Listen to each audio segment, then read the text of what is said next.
It's less than 6 hours away from the new year. And I'm sitting here by myself, of course.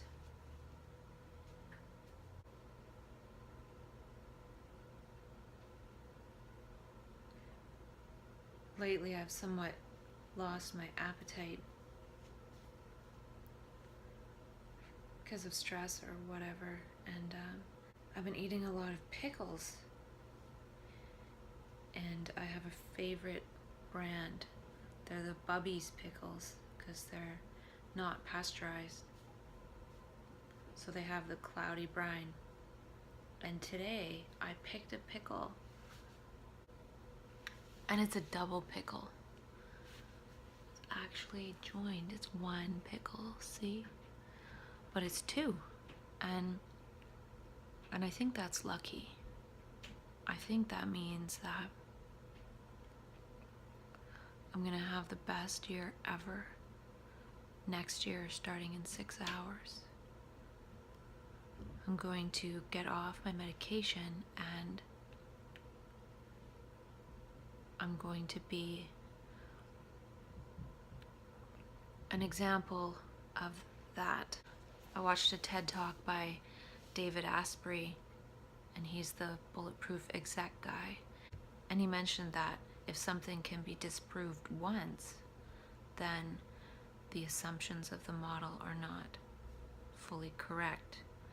It's a good model, but it's not always correct. And I feel I won't be the first person to break it, but I'll definitely be talking to myself along the way to see how it goes. Because I am a little bit scared. But maybe if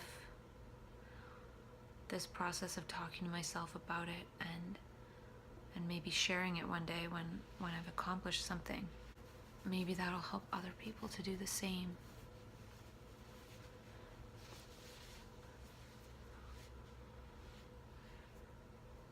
Because there's a lot of people who do share their story of success, but maybe don't necessarily talk to themselves along the way about it. They share it later on, and it's not as visible. I have no idea. I definitely think the double pickle is good luck. This year has been pretty interesting. I started making videos in late June, so just 6 months ago-ish. And I definitely feel stronger and weaker at the same time too. I feel like things are coming up for me, but maybe I can handle them. And it makes me feel weaker because I don't just crumble automatically. I ride it out, and it's somewhat painful, but I feel like I really don't want to go back to the psych ward, and maybe that's another reason why I'm able to manage it more, because I really don't want to go back. And tomorrow it'll officially be that I haven't been back in 8 months, because I was out of the hospital in early May, I think. So I still might need a few days to actually make it officially 8 months, but... And then through this process of talking to myself for the last 6 months, I feel like I just don't resonate with the paradigm anymore. I resonate with transcending the paradigm. And that's what I experienced in April, and I think that was the lesson that I was supposed to learn, was that a lot of people that go in for help in the psych ward are given medication that actually make them worse. And when the meds make somebody worse, like it did for me, it's just attributed to worsening of mental illness. Yet if the meds seem to make something better, well, it must have been the meds that made it better. So it's never the meds that make it worse, but it's the meds that make it better. And I'm wondering if if it does much of anything either way, or if it just mainly makes it worse, and then when it gets better, it seems like the meds made it better. I have no idea. All I know is that I think after having 2 hospitalizations where I was in and out really easily, the third one showed me that it can just as easily be made a lot worse by the paradigm that's trying to help. And I felt so powerless to try to escape it. And since that happened, I don't want anything to do with it at all. I just have so many other thoughts and ideas about what's really going on and how we really need to find out what it is the brain is trying to do, or the mind is trying to do. Like Dr. Daniel Siegel says, the mind uses the brain to create itself. Well, the mind is using the brain and turning brains into bipolar brains to create itself too. But it's not working. It's not being able to create itself. It's not being able to create this heaven on earth. And we experience that heaven on earth temporarily in mania. And then we come back to this reality, and nobody's trying to level up to that reality that people experience in mania.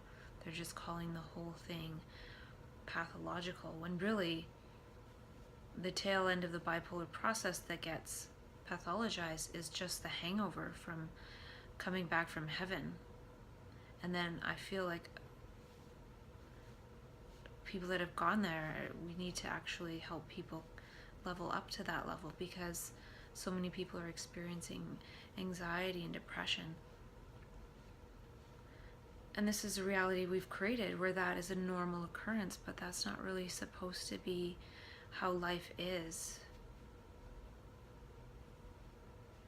And I feel that's the way life is because we've been caught in habit, and then we're adapted to everything around us. We don't even notice it because we're caught in our own brains, or we're caught in our own mind stuff, our own thought forms, and we're not actually learning and exploring reality, but we have been trained out of doing that. And then when we get restored to learning again through the bipolar process, I feel too like at some point we eventually learn too much about reality and how it's been designed, and then we get tripped up by that because we're not able to design a new one in one process. We need more than just one of us working together at the same time to get that wave of life felt by everyone.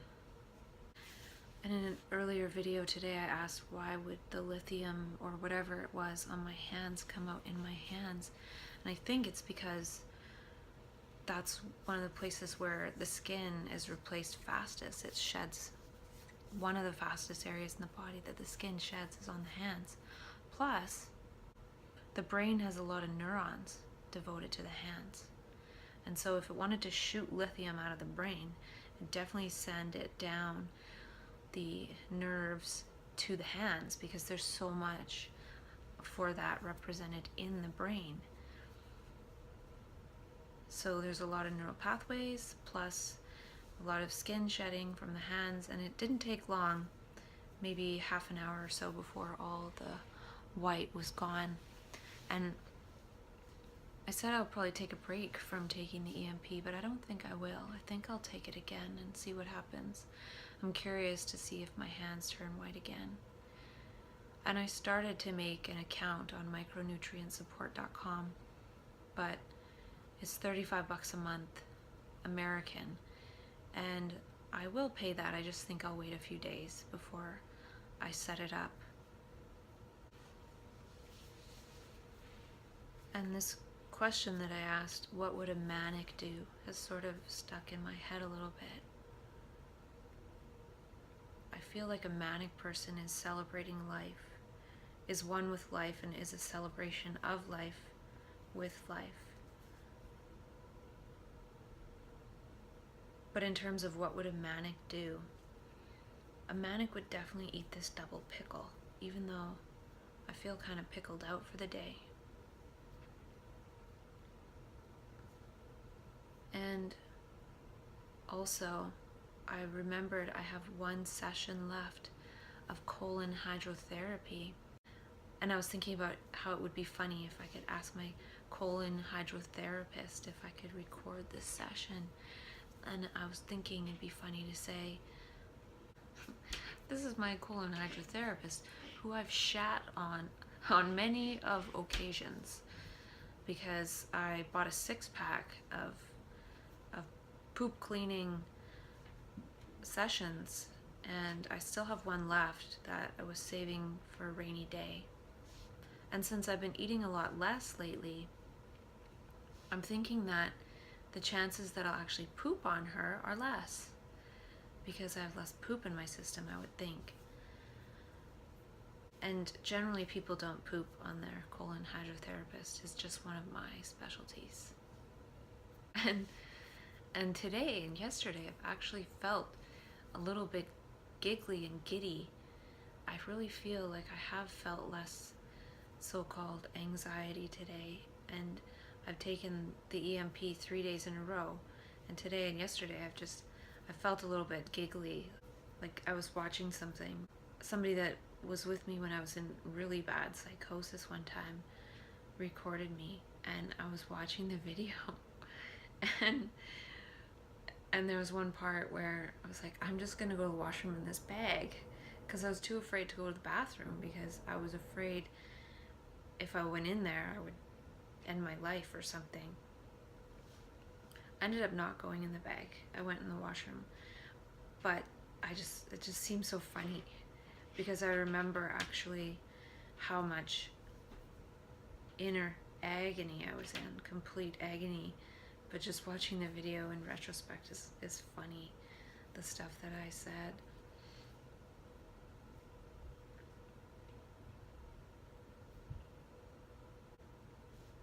So I've just been finding things kind of funny, and I don't know if that's because I'm on an upswing or because of the EMP. But it's good to talk to myself daily and just sort of figure out what's what. And I was thinking about how the world sort of manifests from our inner, from how we're feeling inside, and that comes outside, or how the inside is, the outside feels too. And I was thinking about escape velocity. I was thinking about how this whole world we have is sort of the structure of thought and everything that we collectively believe together. And in mania, we often think a lot faster, and we think new thoughts. It almost feels like there's this jump in orbitals of processing, like we're in this sort of mundane circular loop of our own regular thinking, and all of a sudden we escape that through faster thinking. It's like we need this faster process to actually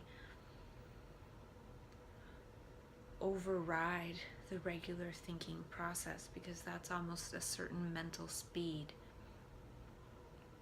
that we're used to, and that's our habit. But then when we're actually learning, it's faster, because we have to process a lot more information from the outside and the inside. And the outside, by perceiving it, it's feeding us different thoughts, and I think that goes with the clear mind screen. And I read through some of this book, Save Your Brain, by Dr. Michael Colgan, and the last chapter is Quiet Mind, and he talks about how it's important to have a quiet mind, because these emotions of fear and anger actually damage the brain, and he goes into how that works. And he talks a bit in this book about how nitric oxide damages the brain. And I don't know that much about nitric oxide, but it's definitely something to do with relaxation, and there are some places in the body that it's important. But ever since I heard that talk from Dr. Mercola with that doctor, I forget his name, about how the heart isn't really a pump, it can't really pump the blood, there's some other thing going on, and how it's really important for the charge of the blood vessels to be negative through sunlight, contact with the earth, and human touch. And these are all things that we're actually starved of right now. And so I was thinking about how it could be possible that the circulation in the brain isn't happening as well as it should in terms of the capillaries. And so nitric oxide and some of these other things he talks about in this book, and somebody else was talking about something in another talk I was listening to, I think it might actually be, I don't know enough about it, but I'm just guessing that some of it might actually be a desperate attempt to get the oxygen to that part of the brain, or to facilitate that in some way, because it's not happening naturally. And I feel like part of the reason why areas of our brains aren't working properly in terms of Alzheimer's and dementia and Parkinson's is that our brains aren't getting the proper blood supply because we're not connected to the earth. And I was watching a talk by some other guy. It was a TED talk at UC Berkeley, and he was talking about neuroplasticity, because I've been looking at that a little bit, and he was talking about how there's new treatment for depression for some people who don't respond to the medications, and they're using magnets on their brains to stimulate neuroplasticity. And if we think about it, the earth is a magnet too, and we're not connected to that magnet. So I actually think that so much of this stuff could actually be nature deficit disorder. And I've talked about in other videos how does nature exist if we're not looking? Or do we exist if we're not looking at nature? Because imagine if a lot of it has to do with lack of electrons from having electromagnetic fields from electronics and things, and not actually being in touch with the natural magnetism of the earth, the electrons that we get through our skin by actually putting contact on the earth. And I actually even came across in this magazine called The New Agora, I think that's where the article was, talking about something that I've suspected. And it was talking about how we actually get energy from the sunlight through our skin as an actual energy that we can use. It actually feeds us. So they were saying that we're not just I can't remember the terminology, but it's something to do with the mitochondria, but we also have a bit of, not photosynthesis, because we don't have chlorophyll, but we have some kind of photoheterotrophic process, or I can't remember what it was, but we actually, if we get energy from the sun that way, and it could actually be partly, not necessarily that we're getting food energy that way, but if we're getting electrons and they're charging our blood vessels, and then our blood vessels have more and more charge, so the oxygen can get to every single part of our body that needs it. Because one thing, I was watching this other TED talk, and David Asprey was talking about how our human brain is the last to get fed. First it's our reptilian brain, then our sort of distracted brain, like a dog or something, and our body and our machinery, and then our human brain gets fed. And I was thinking about how even in terms of the oxygen supply, these higher processes wouldn't be fed first, they'd be fed last. And I actually think that some of this higher processing is what happens to a person when they go into mania. It's a high energy state, and energy has a lot to do with electrons and electricity, and that could have something to do with the oxygen flow. And it would make a lot of sense in what I've experienced, how in that state I'm a lot stronger, and I have a lot more energy, I can think a lot faster, I can process a lot faster, and this might actually be some of our natural human capability. So I think there's a lot to this whole earth magnetism thing, being out in nature. And it's not just about charging our bodies in nature, but when we're in nature, we're part of nature, and we're observing nature, and we're acknowledging nature. Nature might need us to acknowledge it as well. Just to be with nature. And this book, Save Your Brain, talks about flee the city. Talks about how important it is to not live in the city where it's super polluted. And that's another thing, is that there's not that much oxygen in the air, not as much as we actually need it to be to actually get enough oxygen in our bodies. So we're kind of oxygen starved, and if we're oxygen starved plus our blood vessels aren't charged properly through contact with the earth and other humans, and less toxins and everything, it makes sense that some of the areas of our brain are gonna die and break down. And it talks in this book about Parkinson's, and it talks about dopamine, and how there's this particular part of the brain called the substantia nigra.